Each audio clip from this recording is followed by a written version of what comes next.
Hej,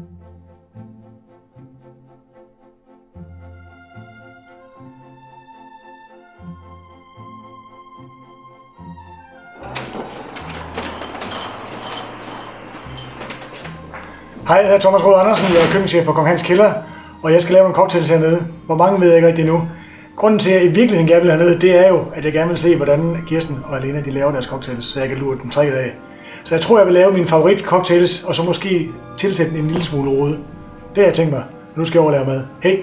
Ja, så tager jeg over fra den travle kok her. Jeg arbejder normalt sammen med Thomas på Kong Hans. Vi nyder begge to drikkevarer meget, i særdeleshed Kirsten skal ikke være nogen hemmelighed, og vores drinks tema bliver en variation over Kirstens klassikere, eller i hvert fald nogle af dem, som vi nyder allermest hernede, som vi vil prøve at arbejde lidt videre på.